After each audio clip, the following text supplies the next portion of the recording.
Friends, ഞാനിന്ന് നിങ്ങളുമായിട്ട് share ചെയ്യാൻ പോകുന്നത് എന്നത്തെയും പോലെ എല്ലാവർക്കും വളരെ യൂസ്ഫുള്ളായ കൊച്ചു കൊച്ചു ടിപ്സുകളുമായിട്ടാണ്. അപ്പോൾ വീഡിയോ സ്കിപ്പ് ചെയ്യാതെ കാണുക. ചാനൽ സബ്സ്ക്രൈബ് ചെയ്യാതെ കാണുന്നവരുണ്ടെങ്കിൽ പ്ലീസ് ഒന്ന് സബ്സ്ക്രൈബ് ചെയ്ത് സപ്പോർട്ട് ചെയ്യാനും കൂടി മറക്കരുത്. അപ്പോൾ നമുക്ക് ഫസ്റ്റ് ടിപ്പിലോട്ട് കിടക്കാം. അപ്പം ഇതേപോലെ നമുക്ക് വറ്റൽ മുളക് എങ്ങനെ മഴ സമയത്തൊക്കെ സൂക്ഷിക്കാം, പെട്ടെന്ന് ചീത്തയായി പോകും മഴ സമയത്ത്. അപ്പോൾ ഇതേപോലെ നമുക്ക് ഒട്ടും കാറ്റ് കയറാത്ത ടിന്നിനകത്തോട്ടിട്ട് വയ്ക്കുക. എന്നിട്ട് നമുക്ക് കായപ്പൊടിയോ കായക്കട്ടയോ ഉണ്ടെങ്കിൽ ഒന്ന് ഇട്ട് കൊടുക്കുക. ഇപ്പോൾ കായക്കട്ട ഉണ്ടെങ്കിൽ അതായിരിക്കും നല്ലത്, കാരണം അത് ഇതിനകത്തിരിക്കുന്നിടത്തോളം കാലം മുളക് ചീത്തയാവാതിരിക്കും. പ്രത്യേകിച്ച് നമ്മൾ ഒട്ടും കിടക്കാത്ത ടിന്നിനകത്തായിരിക്കണം വെച്ച് കൊടുക്കേണ്ടത്. എന്നിട്ട് നമുക്ക് ഫ്രിഡ്ജിനകത്തോ പുറത്തോ വേണമെങ്കിലും സൂക്ഷിക്കാം. അപ്പം ഞാൻ കായപ്പൊടി ഉണ്ടോ, അതിനകത്തിരുന്ന കട്ടയായ കായപ്പൊടിയാണ് അത് അതിൽ നിന്നൊരു പീസ് ഇട്ട് കൊടുക്കുക ചെയ്യുന്നത്. അപ്പോൾ അങ്ങനെ ഉണ്ടെങ്കിൽ ഇട്ട് കൊടുക്കാം, അതല്ലെങ്കിൽ കായക്കട്ട ഉണ്ടെങ്കിൽ അത് ഇട്ട് കൊടുക്കാം. അപ്പോൾ നമുക്ക് ഇതേപോലെ ഒന്ന് വെച്ച് കൊടുത്തതിന് ശേഷം അടച്ച് വയ്ക്കുകയാണെങ്കിൽ എത്ര നാൾ വേണമെങ്കിലും നമുക്ക് കേടാകാതെ സൂക്ഷിക്കാവുന്നതാണ്. അപ്പോൾ ഞാൻ അത് അടച്ച് വയ്ക്കുകയാണെങ്കിൽ നമുക്ക് അടുത്ത ടിപ്പിലോട്ട് കിടക്കാം. അപ്പോൾ നമ്മൾ ഇതേപോലെ ഞാനിപ്പം ഒരു സൊല്യൂഷൻ റെഡിയാക്കാനായിട്ട് ഡിഷ് വാഷ്, വിനാഗിരി, അതേപോലെ തന്നെ സോഡാപ്പൊടി, ഇത് മൂന്നുമാണ് എടുക്കുന്നത്. അപ്പോൾ ഇതിനകത്തോട്ട് നമുക്ക് കുറച്ച് സോഡാപ്പൊടി ഇട്ട് കൊടുക്കാം. അപ്പം 1 ടീസ്പൂൺ അളവിൽ ഞാൻ സോഡാപ്പൊടി ഇട്ട് കൊടുക്കുകയാണ്. ഇനി നമുക്കതിനകത്ത് വേണ്ടത്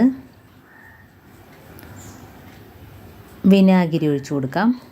അത് 1 ടേബിൾ സ്പൂൺ അളവിൽ നമുക്ക് വിനാഗിരി ഒഴിച്ചു കൊടുക്കാം. ഇനി നമുക്കതിനകത്തോട്ട് കുറച്ച് ഡിഷ് വാഷും കൂടെ ഒഴിച്ചു കൊടുക്കാം.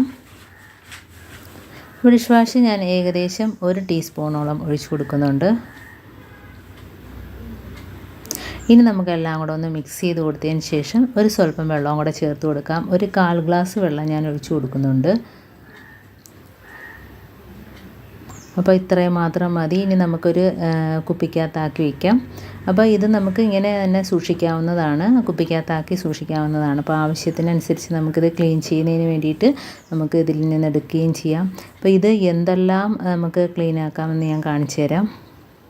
അപ്പോൾ ഞാനിത് ഒരു കുപ്പിക്കകത്താക്കി വയ്ക്കുകയാണ്.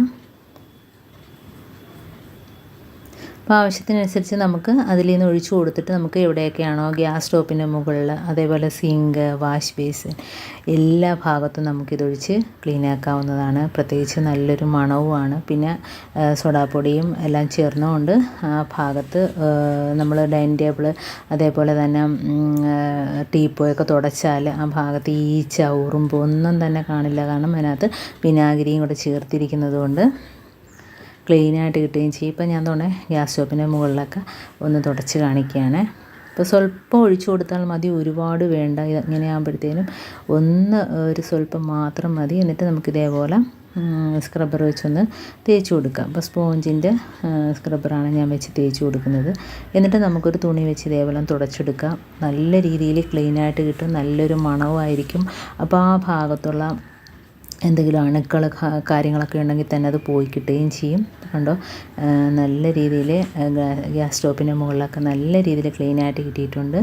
ഒരു പോറൽ ഉണ്ടെങ്കിൽ തന്നെ നമ്മൾ ഇതേപോലെ തുടച്ചു കൊടുക്കുമ്പോഴത്തേനും എല്ലാം പോയി കിട്ടും.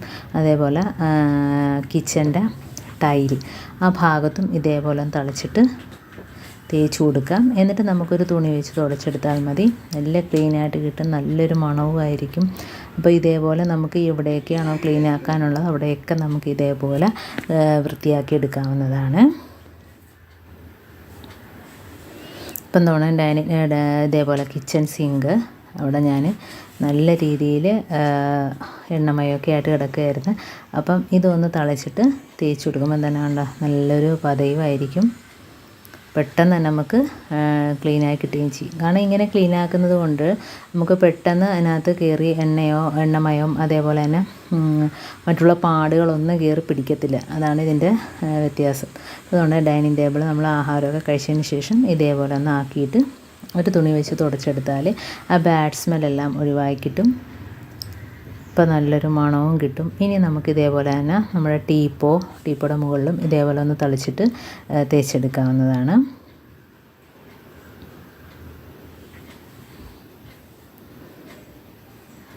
അതേപോലെ തന്നെ നമ്മുടെ കിച്ചൺ ടൈൽ, അതേപോലെ വാഷ് ബേസ്, അപ്പോൾ അവിടെയും ഞാൻ കുറച്ച് വെള്ളം ഒഴിച്ചതിന് ശേഷം ഒന്ന് തേച്ച് കൊടുക്കുകയാണ്.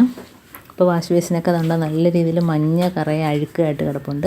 ഇത് ജസ്റ്റ് ഒന്ന് തിളച്ച് കൊടുത്തതിന് ശേഷം തേക്കുമ്പം തന്നെ അതിൻ്റെ വ്യത്യാസം നമുക്കറിയാൻ പറ്റും. അപ്പോൾ ടാപ്പൊക്കെ നല്ല രീതിയിൽ ക്ലീനായിട്ട് കിട്ടും. അപ്പം അതുകൊണ്ട് ഞാൻ ബ്രഷ് വെച്ച് തേച്ച് എല്ലാം ക്ലീനാക്കി എടുക്കുകയാണ്. അപ്പോൾ ജസ്റ്റ് ഒരുപാട് നേരിട്ട് ഉരച്ച് കൊടുക്കേണ്ട കാര്യമൊന്നുമില്ല, ജസ്റ്റ് ഒന്ന് തേച്ച് കൊടുത്താൽ മാത്രം മതി. അപ്പം അങ്ങനെ വാഷ് ബേസിൻ്റെ പണിയും തീരാറായിട്ടുണ്ട്. അപ്പോൾ പെട്ടെന്ന് തന്നെ നമുക്ക് ആരെങ്കിലും വരുന്നുണ്ടെങ്കിൽ തന്നെയും ഈ ഒരു സൊല്യൂഷൻ ഒഴിച്ചിട്ട് വളരെ പെട്ടെന്ന് തന്നെ നമുക്ക് ക്ലീനാക്കി എടുക്കാൻ പറ്റും. അപ്പോൾ ഇതേപോലെ ഒന്ന് ആക്കി വെച്ചാൽ മതി, നല്ലൊരു മണവും കിട്ടും. ഇതേപോലെ തന്നെ നമുക്ക് ബാത്റൂമിൻ്റെ ടൈലും എല്ലാം തേച്ച് കഴുകാൻ, ടൈലും അതേപോലെ ടാപ്പും ഒക്കെ ഇതേപോലെ തന്നെ തേച്ച് കഴുകിയെടുക്കാൻ പറ്റും. അപ്പോൾ കണ്ടോ, നല്ല രീതിയിൽ ക്ലീനായിട്ട് കിട്ടുന്ന നമുക്ക് കാണാൻ പറ്റും. അപ്പോൾ ഞാൻ വെള്ളം ഒഴിച്ച് കാണിച്ചു തരാം. അപ്പോൾ ഇതേപോലെയൊക്കെ നിങ്ങളൊന്ന് ചെയ്ത് നോക്കുക. അപ്പം എൻ്റെ ഈ ടിപ്സുകൾ നിങ്ങൾക്ക് ഇഷ്ടമായിരിക്കുന്നു. ഇതിലേതെങ്കിലും ഒന്ന് യൂസ്ഫുള്ളായിട്ട് തോന്നിയിട്ടുണ്ടെങ്കിൽ ഒന്ന് ലൈക്ക് ചെയ്യാനും കമൻറ്റ് ചെയ്യാനും സബ്സ്ക്രൈബ് ചെയ്യാനും മറക്കരുത്. അതേപോലെ തന്നെ ബെല്ലൈക്കൻ എനേബിൾ ചെയ്യാനും മറക്കരുത്. എന്നാൽ മാത്രമേ ഞാനിടുന്ന ഓരോ വീഡിയോസും നിങ്ങളുടെ മുമ്പിൽ നോട്ടിഫിക്കേഷനായി എത്തുകയുള്ളൂ. അപ്പോൾ ഇനിയും നല്ല നല്ല ടിപ്സുകളുമായിട്ട് വീണ്ടും കാണാം. അതുവരേക്കും താങ്ക്സ് ഫോർ വാച്ചിങ്.